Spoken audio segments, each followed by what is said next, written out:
Normally I say, hey, life is short. Go ahead and shoot your shot. If you have a best friend or a friend, all of a sudden you caught feelings, I say shoot your shot. However, the stakes are really high because that relationship might be changed forever. And this is what Abby's friend is going through. Yeah, thank God this is not about me, because there's nothing worse than when your guy friend sits across from you and gives you that look and then goes, so there's something I've been wanting to talk to you about for a while. It just makes my skin crawl. And I think the general rule that we've had on the show is like, if she was into you, she would have shown you in all these years that you have been friends. For sure. But I think guys sometimes overestimate just how much a girl is into them. They start like reading into things too much. And sometimes a lady is just being nice. I feel like women are a little bit better at picking up on those more subtle signals. And my friend now feels like she needs to put out all these signals that she's not interested, because not only is one of her guy friends somewhat cornering her into trying to make a move, she feels like it's not necessarily about who she is, but about one thing about her that he is maybe, I don't know if fetishizing is the right word, because this is not like a salacious or dirty thing. Like, this is an adult content, but he's picking apart one thing about her body that she's like, oh my God, I think he's idolizing this for some reason. So this all has to do with a college group of friends. She was in this big girl-guy group, friend group, all through college, very, very close. And then as she moved to a new city, only a part of the friend group made it to that part. And so, they, of course, hang out and do all the things that typical 20-somethings do on the weekend, go out to breweries, hang out. And they're reasonably close for how close a girl-guy friendship can be. And so she has these two guy friends that are kind of closer than anybody else is, like within that friendship. Like, these two guys are best friends, and she will sometimes hang out with them as a trio. They'll go and watch sports. They'll go watch an NFL team that they all like together. They all have that one thing in common, but sometimes they will go out to a brewery together and hang out. And it's just like this very cute, like, Three's Company dynamic in a way, but very much platonic. So over the weekend, she was supposed to hang out with these two guys per usual. And it had been a couple of weeks. So she was like, I'm really excited to see my friends. It's been a hot minute since we've all hung out and caught up.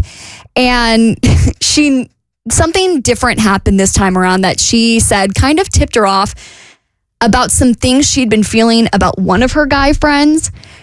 So over the last couple of months, she has kind of felt like one of her guy friends was going to make a move. She was just kind of picking up on that vibe. It's nothing specific that he did. She could just tell a sort of vibe shift in his demeanor and just sort of the way he would talk to her. Women can kind of just pick up on that vibe.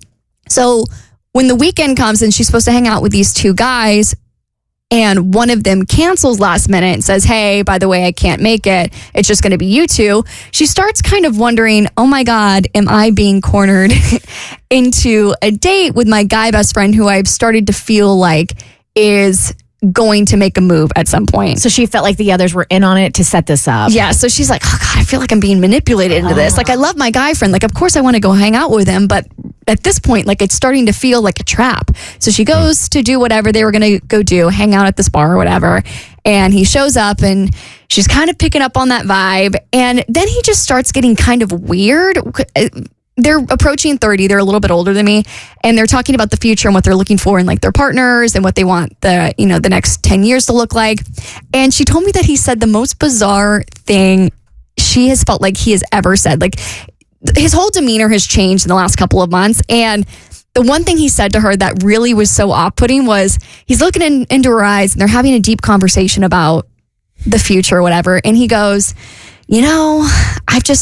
I've always wanted kids with freckles. I just feel like kids with freckles would be so cute. So for context, my friend is one of those girls that has freckles everywhere. She steps out into the sun and she gets like 3 or 4 sunspots on her face. So she's sitting there and he's just like making direct eye contact with her. And she's like, I don't know how to respond to this because it's one thing for you to make a move and say that you want to hang out with, or you want to be more than friends together. But then for you to look at me and be like, yeah, I've always envisioned having kids with, lots of freckles on their face. And that's a feature that I have. Like, I don't even know how to handle this. So she's just sitting there and she's like, yeah, I'm going to get the check and go.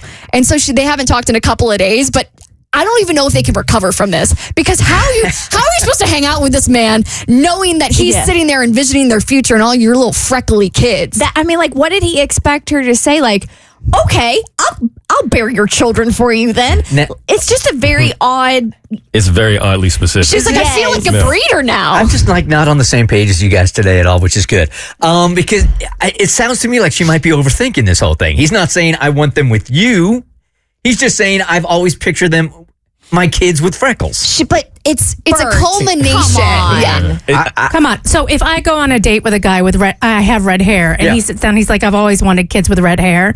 You think I'm not supposed to take that as he's talking about me? But that's a first date. So there's already like, it's been established that we are here to see if we are going to be hanging with each other in the future. This is a guy friend that they've known each other for a long time. It's obviously a loaded statement. If a guy friend said that to me, there's no way why are we talking about that? It's weird, and I would definitely take it personally. If I was sitting with one of my close guy friends and I've had these unfortunate conversations, these awkward interactions where they want something more, and it's like, oh, bro, I just don't look at you that way.